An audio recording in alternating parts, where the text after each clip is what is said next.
Muy bien, pues vamos a continuar con la serie de predicaciones que comenzamos la semana pasada. No sé cuántos estuvieron o han podido escuchar la predicación, que levanten la mano y así me hago una idea más o menos. Bueno, la mayoría la hemos escuchado. Muy bien, lo digo porque seguimos el hilo, ¿vale? Seguimos continuando con las predicaciones positivas.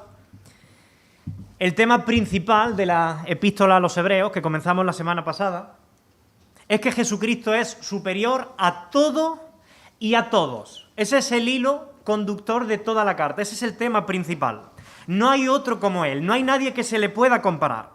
Y en los primeros 3 versículos de la carta a los hebreos, que estuvimos viendo la semana pasada, vimos que Dios habló en el pasado a través de ¿quiénes? En el pasado, a través de los profetas, muy bien. Pero que esta revelación era incompleta, era fragmentaria. Y Dios hablaba a estos profetas muchas veces y de muchas maneras, a través de visiones, a través de sueños, a través de ángeles, a través de profetas. Pero en estos últimos tiempos, decía el versículo 2, ¿a través de quién nos ha hablado Dios? A través de su Hijo. Es decir, a nosotros nos ha hablado a través de su Hijo Jesús. Y a diferencia de aquella antigua revelación de los profetas, la revelación de Dios en su Hijo, ¿cómo era? Era completa, era definitiva, era perfecta, no necesitamos nada más. Ahora bien, ¿cómo encaja eso que vimos la semana pasada con el tema general de la carta?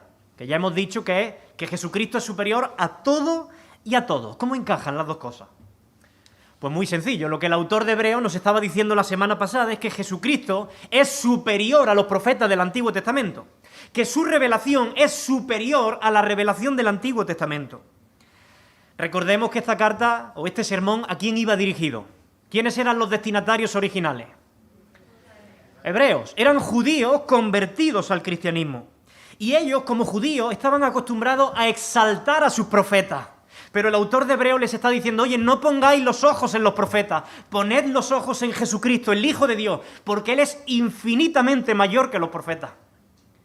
Ellos estaban acostumbrados a poner los ojos en la revelación del Antiguo Testamento, en la ley, pero el autor de Hebreos dice, poned vuestros ojos en Jesús, porque su revelación es mucho más completa y perfecta que aquella. ¿Y por qué? Bueno, en el versículo 3, el autor de Hebreos nos daba las credenciales de este hijo. Este hijo no es cualquier hijo, ¿lo recordáis? Este hijo es el heredero de todas las cosas del universo le pertenecen. Él es el creador del universo. Dice el versículo 3 que Él es el resplandor de su gloria, la imagen misma de su ser, el que sustenta todas las cosas con su poder, el que nos ha limpiado y salvado de nuestros pecados y el que se ha sentado a la diestra de Dios, demostrando así que está en la misma categoría que Dios Padre. Y en este tema principal o en este hilo conductor de que Jesucristo es superior a todos y a todo, ahora en el versículo 4 el autor de Hebreos, ¿qué nos va a decir? Nos va a decir que Jesucristo es superior ¿a quién? A los ángeles. Dice el versículo 4, hecho tanto superior a los ángeles, cuanto heredó más excelente nombre que ellos. La superioridad de Jesucristo sobre los ángeles va a ser el tema de hoy. Y yo sé que quizá alguno diga, pues la verdad que no parece un tema muy relevante en pleno siglo XXI, ¿no? Aunque luego vamos a ver que este pasaje tiene implicaciones prácticas e importantes para nosotros en el día de hoy. Hoy día muy pocas personas se toman en serio la existencia de los ángeles. Siempre, a lo largo de todas las épocas, ha existido cierto escepticismo hacia las cosas que no pertenecen al mundo natural, al mundo material o físico. Y en cierto sentido, este escepticismo es lógico, porque como seres humanos somos personas racionales, que tratamos de racionalizarlo todo. Y cuando algo se escapa de nuestra limitada razón, es mucho más fácil o más cómodo rechazarlo, negarlo, que simplemente asumirlo o enfrentarlo. Ya en tiempos de Cristo, aunque la mayoría de los judíos aceptaban la existencia de los ángeles, había un grupo, un partido dentro del judaísmo, conocido como los saduceos, que se mencionan en el Nuevo Testamento, que negaban la existencia de los ángeles. Ahora bien, si Dios existe y si Dios nos ha creado a nosotros, no es descabellado pensar que Él ha podido crear a otro tipo de seres con una naturaleza diferente a la nuestra. La Biblia da por sentado la existencia de los ángeles, desde el primer libro de la Biblia, Génesis, hasta el último libro, Apocalipsis. Es verdad que la Biblia no nos da muchas explicaciones, no nos da muchos detalles, probablemente porque tampoco sea de nuestra incumbencia entender estos misterios. Pero a mí siempre me ha sorprendido que el autor de Hebreos dedique casi un capítulo completo a hablar acerca de la superioridad de Jesucristo, del Hijo, sobre los ángeles. Y digo que me ha sorprendido porque en principio ningún cristiano dudaría que el Hijo de Dios es superior a los ángeles. La pregunta es, ¿por qué el autor de Hebreos considera necesario dedicar casi todo un capítulo a decirle a los destinatarios que Jesucristo es superior a los ángeles? ¿No era algo obvio para ellos? ¿Y qué relación tiene eso, de que Jesucristo es superior a los ángeles, con los 3 versículos que vimos la semana pasada, que enfatizan que la revelación del Hijo es superior a la revelación de los profetas? ¿Qué relación hay? Bueno, hay mucha. Hoy lo vamos a ver. Ya vimos que Dios había hablado en el Antiguo Testamento a través de los profetas. Y os hago una pregunta. ¿Sabéis para los judíos quién era el mayor de los profetas? ¿Alguien se atreve a decirlo? Muy bien. El mayor de los profetas para los judíos no era Isaías, no era Jeremías, no era Daniel, no era Ezequiel, ni ninguno de los que solemos asociar generalmente con la palabra profeta. El mayor de los profetas era Moisés. ¿Por qué? Porque él había tenido un encuentro con Dios en el monte y Dios le había dado a él la ley. Pero no solo eso. Bueno, por hacer una analogía, Moisés sería como el Messi de los profetas, ¿no? Él era un símbolo para el judaísmo. Y los judíos sabían que la ley del Antiguo Testamento había sido recibida a través de grandes profetas como Moisés, y no solo eso, sino que también ellos creían que había sido entregada por mediación de los ángeles. Así que para un judío, los ángeles eran los seres más poderosos y grandes después de Dios. Esto se ve, por ejemplo, en el Nuevo Testamento. No sé si recordáis a Esteban, el primer mártir de la iglesia cristiana, cuando lo están apedreando. Él tiene un discurso hacia los judíos, y en Hechos 7:53, fijaos lo que dice. Dice, vosotros que recibisteis la ley por mediación ¿de quién? De los ángeles, y no la habéis guardado. El apóstol Pablo también recoge esta tradición de los judíos en Gálatas 3:19 y dice, por medio de los ángeles Dios entregó su ley a Moisés, quien hizo de mediador entre Dios y el pueblo. Así que los judíos sabían que cuando Dios reveló la ley a su pueblo, lo hizo por mediación de Moisés, como representante de los hombres, pero también por medio de los ángeles como agente de Dios. Y aquí está la clave del pasaje. Esto es lo que tenemos que entender. Porque de alguna manera los destinatarios de esta carta estaban diciendo, mira, nosotros creemos en la revelación del Antiguo Testamento porque no nos fue dada a través de cualquier hombre. Nos fue dada a través del gran profeta Moisés. Y no solo eso, en segundo lugar, creemos en aquella revelación antigua porque no fue dada por mediación de los ángeles.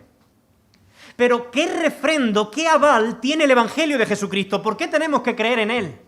¿Cuál es el aval? Así que el autor se centra ahora en demostrar que Jesucristo es superior a los ángeles, que él es un mejor mediador entre Dios y los hombres. De hecho, no hay otro mediador. Ahora bien, el texto del versículo 4 ya comienza con una dificultad teológica. Fijaos que dice el versículo 4, ¿cómo comienza? Dice que fue hecho tanto superior a los ángeles.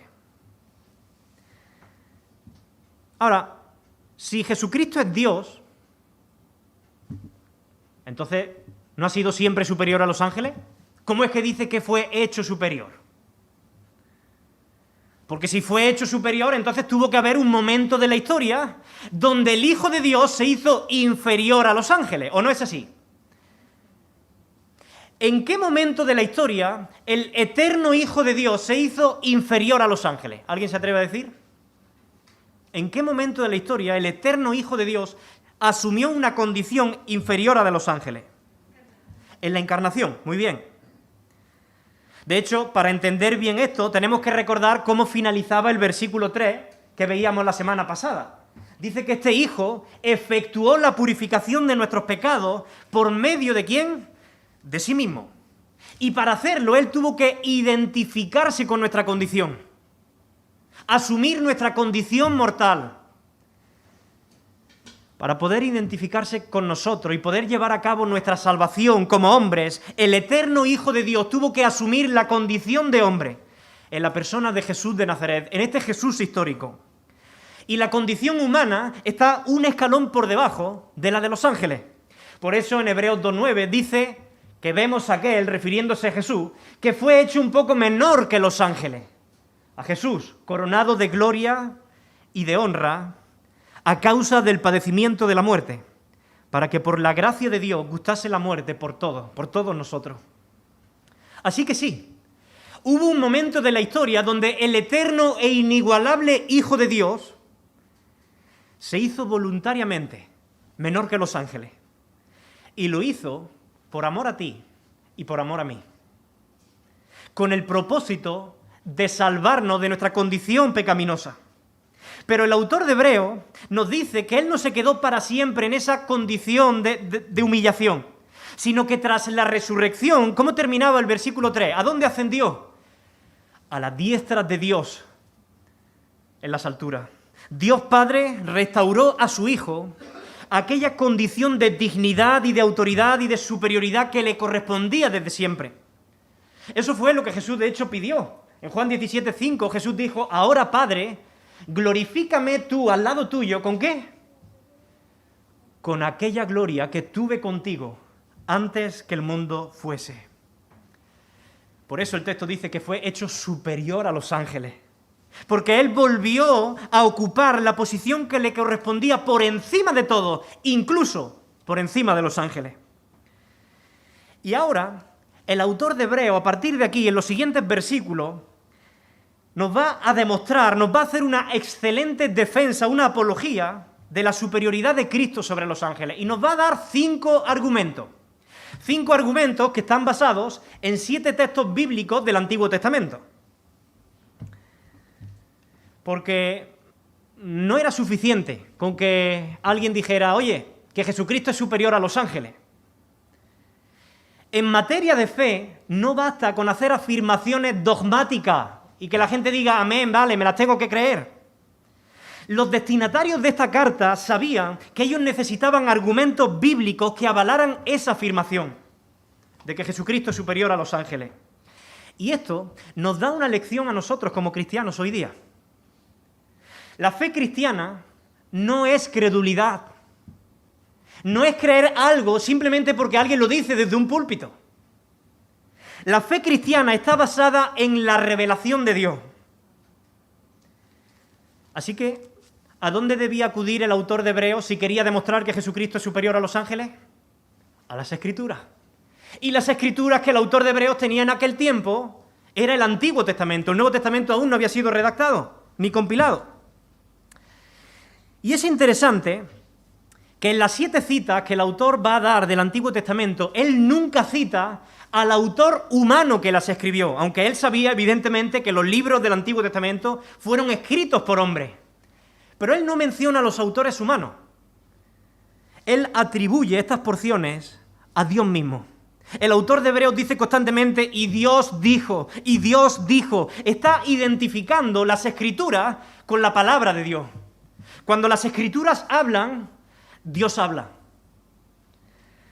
Así que para el autor de Hebreos, las Escrituras no es un libro anticuado, no es un libro sin relevancia, sino que él comprende que las Escrituras son la base de nuestra fe. Las Escrituras son decisivas para nuestra fe, son la única fuente de autoridad sobre la que nuestra fe debe estar basada. Así que como buen cristiano, él va a dar una serie de argumentos basados en las Escrituras. Y yo cuando preparaba esto yo decía: wow, qué interesante, ¿no? Qué interesante sería saber cuántos de nosotros hoy día, que nos denominamos cristianos, seríamos capaces de encontrar 7 citas bíblicas del Antiguo Testamento que demostrasen la superioridad de Jesucristo sobre los ángeles. Yo creo que casi nadie lo conseguiría. Tenemos las mismas Escrituras que tenía el autor de Hebreos, pero no las manejamos ni las conocemos de la misma forma. Y de alguna manera esto debe ser un reto, un estímulo para nosotros. Debemos sumergirnos en las Escrituras, conocerlas, empaparnos de ellas, hasta que podamos manejarlas como Él. Pero aquí van los 5 argumentos del autor de Hebreos para demostrar que Jesucristo es superior a los ángeles. En primer lugar, superior por su título. Dice el versículo 4 y 5 que fue hecho mayor que los ángeles, cuanto heredó, ¿qué? Más excelente nombre que ellos. Y dice el versículo 5, porque ¿a cuál de los ángeles dijo Dios jamás, mi hijo eres tú? Yo te he engendrado hoy y otra vez yo seré a él padre y él me será a mí hijo. Yo sé que estos textos son difíciles de entender, ¿vale? No es como la semana pasada que estábamos tratando con leche. Esto es carne, esto es más sólido, esto cuesta más. Yo voy a tratar de simplificarlo. El autor de Hebreos está citando aquí 2 pasajes del Antiguo Testamento.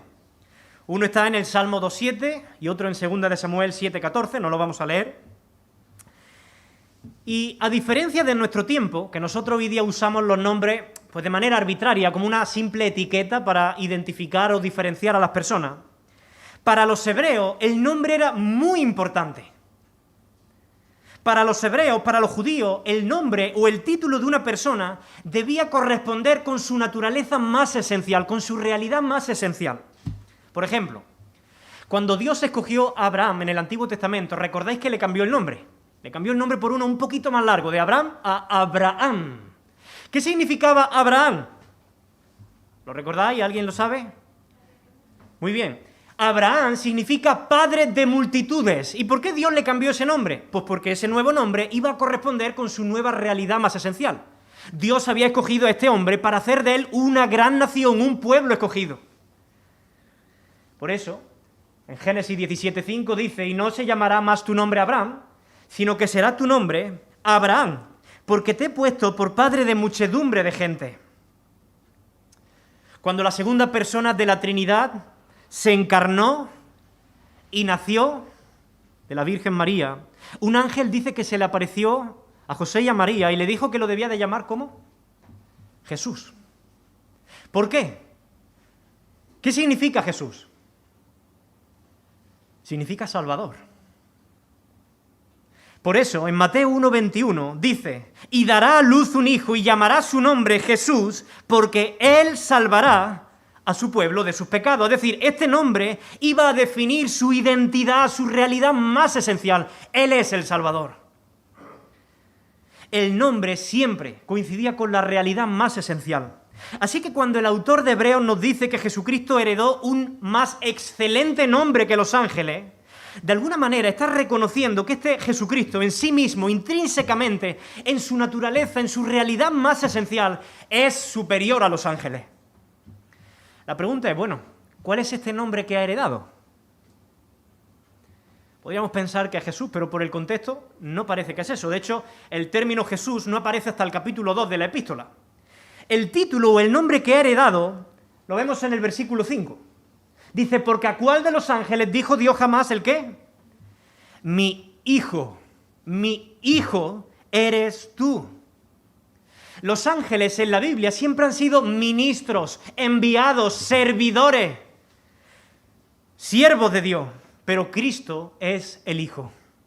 Cristo no es un simple siervo, Cristo no es un simple mensajero, Cristo no es un simple enviado de Dios, Cristo es el Hijo de Dios. Así que el autor de Hebreos les está diciendo a los destinatarios, oye, que no os fascinen los ángeles, cuidado. No pongáis vuestra confianza en los ángeles. Poned vuestros ojos en Jesucristo, porque Él no es solamente un siervo, Él es el Hijo, Él es superior a los ángeles. Y es verdad, porque alguno puede estar aquí más avispado y decir, oye, pues a mí me suena algún texto del Antiguo Testamento donde a los ángeles también se le llama hijos de Dios. Es verdad, en el Antiguo Testamento, especialmente en los Salmos y en el libro de Job, a los ángeles se les designa a veces como hijos de Dios en plural. Lo mismo que a los creyentes en el Nuevo Testamento también se les denomina hijos de Dios en plural. Pero tú nunca encontrarás en la Biblia el título hijo de Dios en singular para hacer referencia a ningún ángel ni a ningún creyente. Porque este es un título exclusivo, propiedad exclusiva de Jesucristo. Él es hijo de Dios en un sentido único, diferente a todos los demás. Él no es un hijo de Dios como nosotros. Él es el Hijo de Dios. La Biblia lo llama el unigénito de Dios, el único. Mirad, cuando Jesús enseñó a orar a sus discípulos, ¿lo recordáis? El Padre Nuestro. ¿Él cómo les enseñó a orar? Lo primero que dijo es Padre Nuestro, ¿verdad? Así les enseñó a orar a los discípulos. Pero curiosamente, si tú miras los evangelios, cuando Jesús ora, nunca dice Padre Nuestro. ¿Sabéis lo que dice? Padre mío. Por poner unos ejemplos, en Mateo 26, 29, Jesús dice: y os digo, hablando a los discípulos, que desde ahora no beberé más de este fruto de la vid hasta aquel día en que lo beba de nuevo con vosotros, en el reino de ¿quién? De mi Padre. ¿Por qué no dice de nuestro Padre? En Juan 20, 17, Jesús le dijo: no me toques, porque aún no he subido ¿a quién? A mi Padre. Dice: mas ve a mis hermanos y diles, subo a mi Padre. Y ahora atención, fíjate cómo diferencia. Subo a mi Padre y a vuestro Padre, a mi Dios y a vuestro Dios. Jesús sabe que Él es hijo en un sentido único que nadie más tiene. Y aunque para nosotros, hoy día, el nombre de una persona es una simple etiqueta para diferenciarla, para los hebreos, el nombre de una persona estaba estrechamente unida a su esencia. Así que llamar a Jesús el Hijo de Dios, en este sentido único, en aquel tiempo era lo mismo que decir que este Hijo era igual a Dios, de la misma realidad esencial, de la misma naturaleza. Así que queda claro por su título que el Hijo es superior a los ángeles. Ese es el primer argumento del autor de Hebreos. Pero nos da un segundo argumento.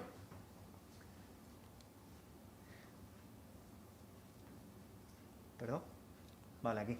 El segundo argumento. Jesucristo es superior porque recibe adoración. Hebreos 1:6. Dice así: y otra vez, cuando introduce al primogénito en el mundo, haciendo referencia a Jesús, dice: adórenle todos los ángeles de Dios. Aquí el autor de Hebreos está citando el Salmo 97:7. Y está diciendo que Jesús es superior a los ángeles porque Jesús recibe adoración, pero los ángeles no. El punto aquí es que Dios Padre ha dado una orden a los ángeles de que adoren a su Hijo Jesucristo.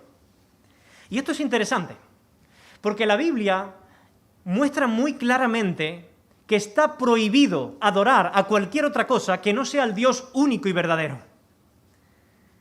El mismo Jesucristo, cuando fue tentado en el desierto, en Mateo 4:10, perdón, no tengo el texto, en Mateo 4:10, dice que Él le dijo a Satanás: al Señor tu Dios adorarás y a Él solo servirás. Jesucristo sabía que solo Dios debe ser adorado. En Apocalipsis 22:8, fijaos qué interesante. El apóstol Juan tiene una visión y fijaos lo que ve. Dice: yo, Juan, soy el que oyó y vio estas cosas. Y después que las hube oído y visto, ¿qué hizo? Dice: me postré para adorar a los pies del ángel que me mostraba estas cosas. Pero él, ¿qué le dijo? Pero él me dijo: mira, no lo hagas, no lo hagas. Yo no soy digno de adoración, no lo hagas. Porque yo soy consiervo tuyo, yo soy otra criatura creada por Dios. Yo soy consiervo tuyo, dice el texto, de tus hermanos los profetas y de los que guardan las palabras de este libro. Y el mismo ángel, ¿qué dice? Adora a Dios. Adora a Dios, el único que debe ser adorado, el único digno, adora a Dios. De modo que si el mismo Dios Padre está diciendo a los ángeles que deben adorar al Hijo, entonces, lógicamente es porque este Hijo es Dios, es igual a Dios. La cosa es, bueno, si aún los ángeles tienen que adorar a Dios, ¿qué deberíamos hacer nosotros? ¿Cuál debe ser nuestra actitud ante Jesucristo, el unigénito Hijo de Dios? ¿Qué es lo que Dios Padre espera de nosotros? Él es digno de nuestra adoración, Él es digno de nuestra confianza, Él es digno de nuestra obediencia y Él es digno de que confiemos en Él, de que creamos en Él. Ese es el segundo argumento que el autor de Hebreos da. Ahora vamos a ver el tercer argumento, versículo 7. Dice que es superior por naturaleza. ¿Por qué? ¿Qué dice de los ángeles en el versículo 7? Dice: ciertamente, de los ángeles dice: el que hace a sus ángeles espíritus y a sus ministros lo llama llama de fuego. Los ángeles son ministros y esta palabra literalmente del griego significa siervo, servidor. Así que los ángeles tienen una función distinta, un título distinto. Y fíjate qué interesante lo que dice el versículo 7. Dice, el que hace a sus ángeles. Espíritu. Es como si dijera, Cristo es el que los hace, Cristo es el que los ha creado, Cristo es el que los hizo, el que les dio la misión. Así que es lógico que el que los hace sea mayor que ellos. Los ángeles han sido creados para servir a Dios. Y ojo, no solo para servir a Dios, ¿sabéis a quién más? Fijaos lo que dice el versículo 14, aunque nos vamos a adelantar, lo pongo en la pantalla, dice acerca de los ángeles, ¿no son todos espíritus ministradores, servidores, enviados para servicio a favor de quiénes? De los que serán herederos de la salvación. ¿Sabes quiénes son estos? Los creyentes, los verdaderos creyentes que han nacido de nuevo. Los ángeles han sido creados para servir a Dios y para servir a aquellos que serán herederos de la salvación. Y quizás tú pienses, bueno, pues yo no veo cómo los ángeles me sirven, la verdad. ¿Cómo es que ya no nos encontramos con los ángeles como se encontraban los creyentes en el Antiguo o en el Nuevo Testamento? Bueno, es lógico que no veas a los ángeles, porque según la Biblia son espíritus invisibles. Pero, ¿quién dice que no nos encontramos con ellos? Hasta que no estemos en la presencia del Señor y nos sean descubiertos todos los misterios espirituales, no lo vamos a saber. Pero la Biblia, la palabra de Dios, enseña claramente que estos seres espirituales, y por tanto no visibles para los hombres, son enviados por Jesús para servir a los creyentes. ¿Quién sabe de cuántas cosas nos han podido librar? ¿Quién sabe cuántas ocasiones debemos nuestra provisión, nuestra protección, nuestra ayuda al ministerio de los ángeles? Quizá en el cielo nos llevemos alguna sorpresa. ¿Quién sabe? Pero mientras estos ángeles, y ese es el énfasis del autor, mientras estos ángeles tienen la naturaleza de siervos, de ministros, el versículo 8, ¿qué nos dice acerca de la naturaleza del Hijo? Lo vemos. Versículo 8, aquí abajo, dice, mas del Hijo dice, tu trono, ¿cómo lo llama al Hijo? Oh Dios. Mas del Hijo dice, tu trono, oh Dios, por el siglo del siglo, cetro de equidad es el cetro de tu reino. Aquí está citando el Salmo 45, los versículos 6 y 7. Y estamos probablemente ante uno de los textos del Nuevo Testamento que más claramente afirma la divinidad de Jesucristo. Jesucristo no solo fue un gran hombre, Jesucristo no solo fue un gran profeta o un gran maestro de Nazaret, Él no fue un simple carpintero, Jesucristo no fue uno más de muchos ángeles, como afirman algunas sectas. Jesucristo no fue un semidios de ninguna clase. Jesucristo es Dios y Él tiene un trono, símbolo de poder y de gobierno absoluto. Así que el autor de Hebreos les está diciendo a los destinatarios de esta carta o de este sermón, cuidado, cuidado, no veáis a Jesucristo como un simple carpintero galileo. Sí, lo fue, pero Él es mucho más que eso.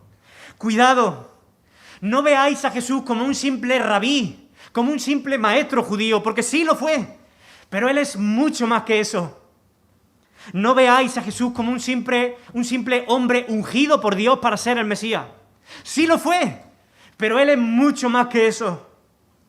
Tenemos que subir el listón si nosotros queremos comprender quién era Jesús, comprender su verdadera dignidad. Hemos de exaltarlo.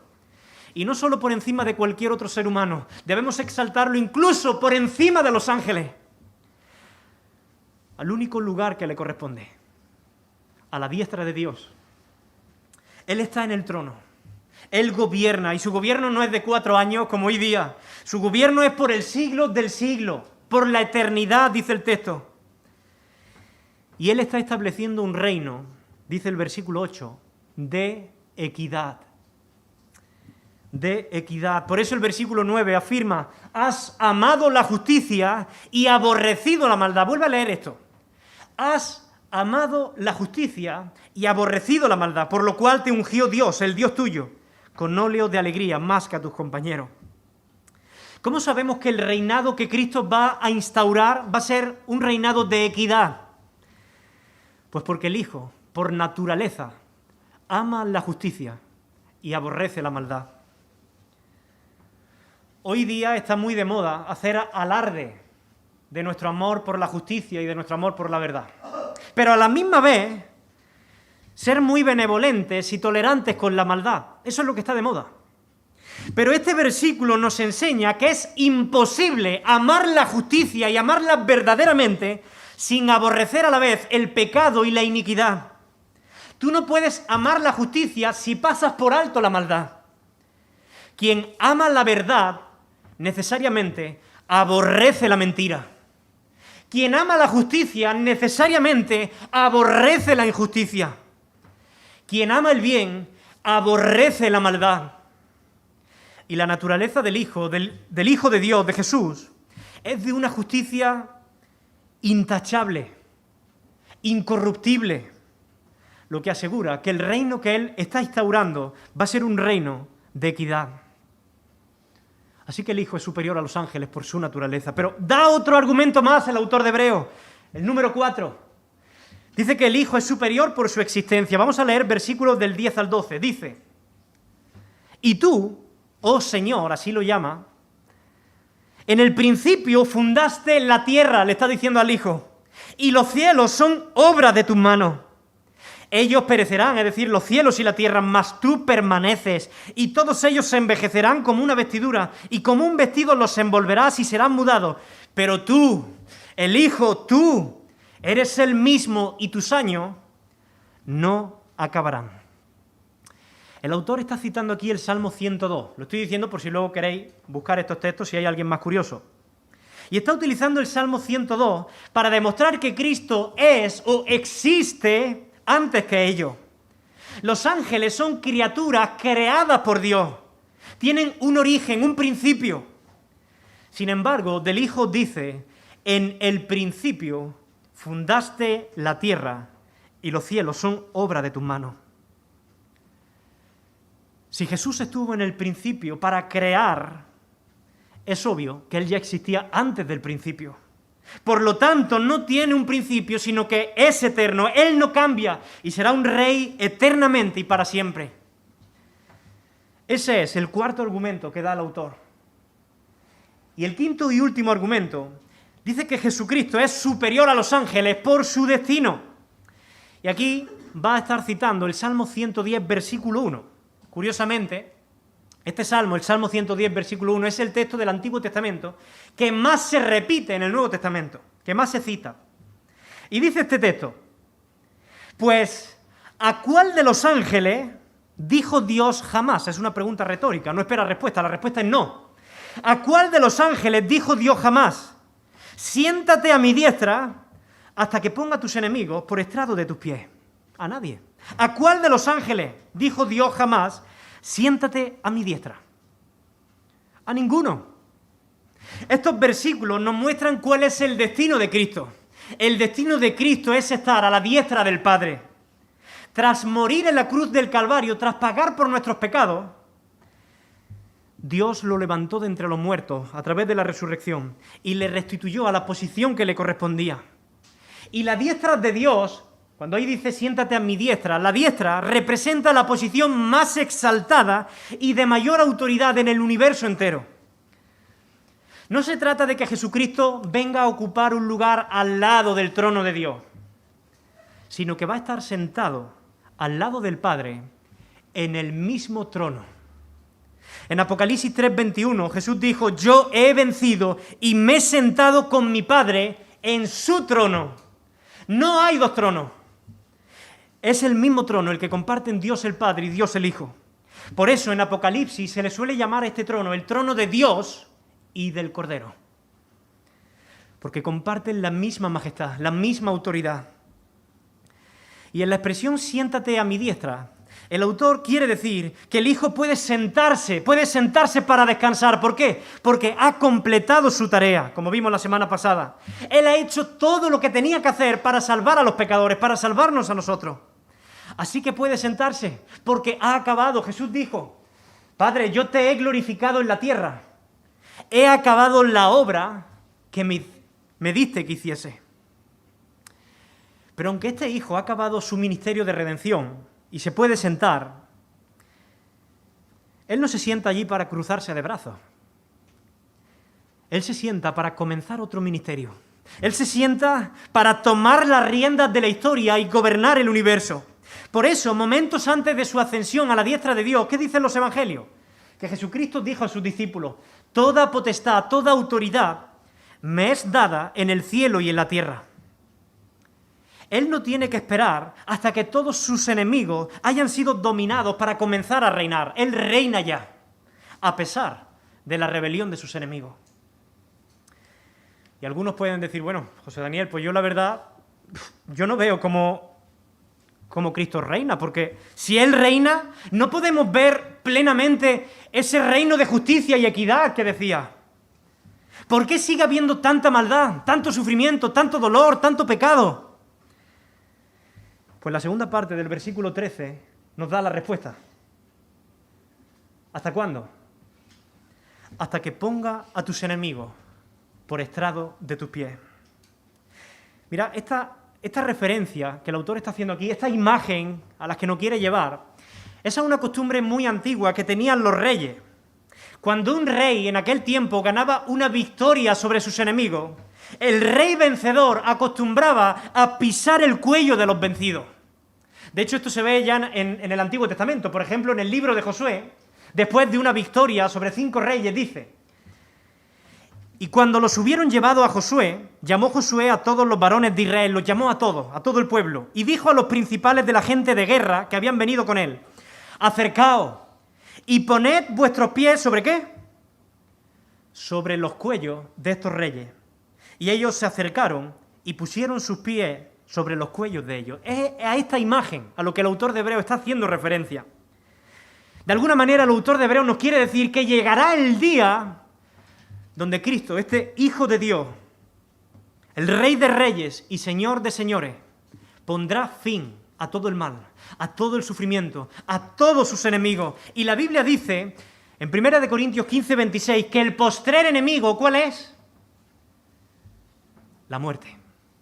El postrer enemigo en ser destruido es la muerte. Así que, iglesia, hasta la muerte será vencida a los pies de Cristo. Hasta la muerte será vencida a los pies de Cristo. Y por todo esto, el autor de Hebreos dice, es evidente que el Hijo es superior a los ángeles, porque los ángeles no pueden hacer nada de lo que este Hijo hace. Ningún ángel puede salvarnos, porque como dice la palabra de Dios, solo hay un mediador entre Dios y los hombres, y no hay otro nombre bajo el cielo sobre el cual los hombres puedan ser salvos: Jesucristo. El destino de los ángeles es otro, no es estar a la diestra de Dios. El destino de los ángeles lo vemos en el versículo 14. Dice, ¿no son todos espíritus ministradores enviados para servicio de los que serán, para servicio a favor de los que serán herederos de la salvación? Los ángeles nos van a servir eternamente. Qué perspectiva más maravillosa para los creyentes. Los ángeles nos servirán eternamente, pero el destino de Jesús es reinar eternamente. Él es infinitamente superior a los ángeles. Por tanto, lo que el autor de Hebreos quiere decirnos hoy también a nosotros es que es importante escuchar el mensaje del Hijo, lo que Él tiene que decirnos. No es cualquier mensaje. Nuestro destino eterno depende de ello. Si nosotros creemos en Jesús hoy día, no es porque Él represente una opción interesante o atractiva entre muchas otras opciones posibles. Es porque Él es mejor de todo. Es superior a todo. Él es Dios hecho hombre. Él es la única vía de salvación posible para el hombre. El único camino al cielo, dice la palabra. No hay ningún sistema religioso.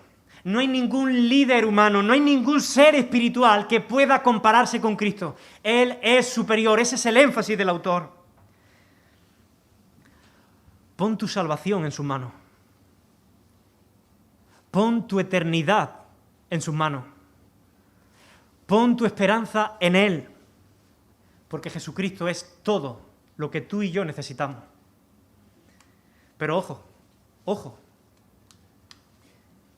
porque Jesucristo no es un simple maestro de Nazaret que está esperando tiernamente que tú lo aceptes en tu corazón. No. Él es mucho más que eso. Él es el Rey de Reyes, Él es el Señor de Señores, Él es el que está sentado en su trono, el que gobierna con autoridad el universo. Y nuestra única respuesta válida ante esta verdad es arrepentirnos de nuestros pecados, especialmente ante el supremo pecado de no reconocer que Jesucristo es el dueño, Señor y Rey de nuestras vidas. Sus brazos siempre, siempre, siempre están abiertos al pecador arrepentido. Siempre. Hay un manantial de gracia esperándote en Él. Pero como hemos visto, este Hijo aborrece la maldad y ama la justicia. Y si nosotros nos resistimos al derecho que Él tiene sobre nuestra vida, un día nos encontraremos entre aquellos que formarán parte del estrado de sus pies. Si los mismos ángeles son llamados a adorar a Dios, a reconocer al Hijo, ¿qué debemos hacer nosotros, Iglesia? Unirnos a esta hueste celestial que reconoce que Jesucristo es digno de ocupar el trono, de recibir honra, gloria, honor, obediencia.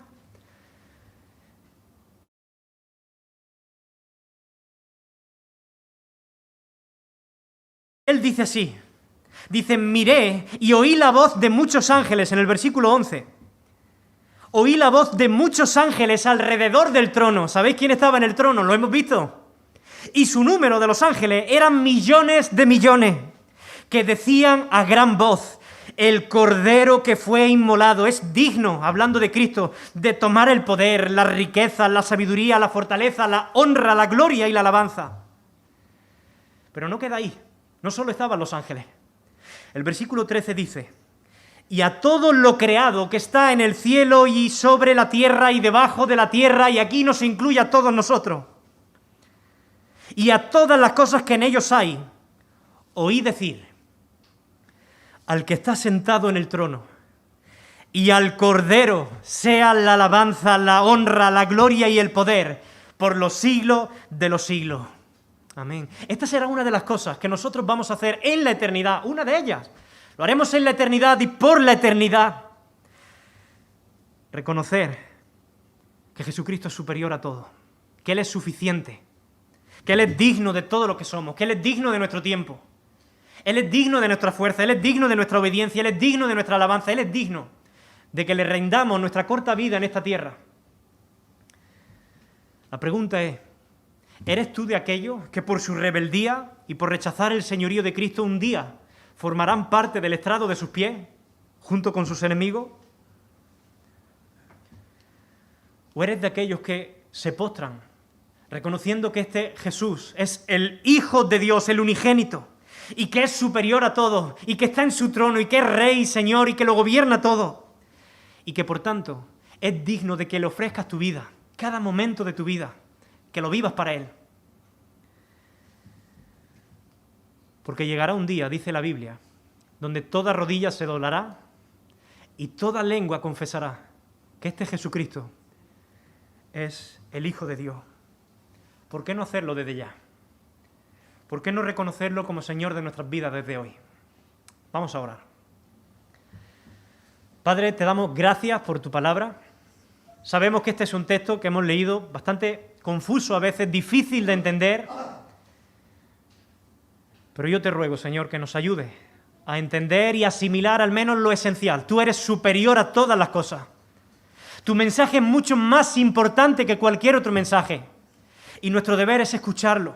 Nuestro deber es reconocer a Jesucristo como el Señor, Rey y Dios de nuestras vidas. Señor, no queremos ser de los que formen parte del estrado de tus pies. Queremos deleitarnos en ese reino de justicia y de equidad. Y esa es nuestra esperanza, Señor. Ven pronto, ven pronto. Sigue trabajando en nuestros corazones, perdona nuestros pecados. Y si hay alguien aquí, Señor, que aún no te ha hecho Señor de su vida, revélate a Él, Señor. Revélate a esa persona, que Él pueda ver tu grandeza y rendirse ante ti, Señor. En tus manos, Señor, nos encomendamos en este día, pidiendo tu bendición, y que esta palabra que hemos escuchado en el día de hoy pueda hacer mella en nosotros, pueda transformarnos de verdad, que no solamente quede en nuestro intelecto, que baje un palmo al corazón y podamos aplicarla, vivirla y disfrutarla. Gracias, Jesús, porque eres superior a todo y a todo. Y nos has dado el privilegio de conocerte y de un día llegar a ser herederos de tu salvación. En el nombre precioso de Jesús lo pedimos todo. Amén, Señor.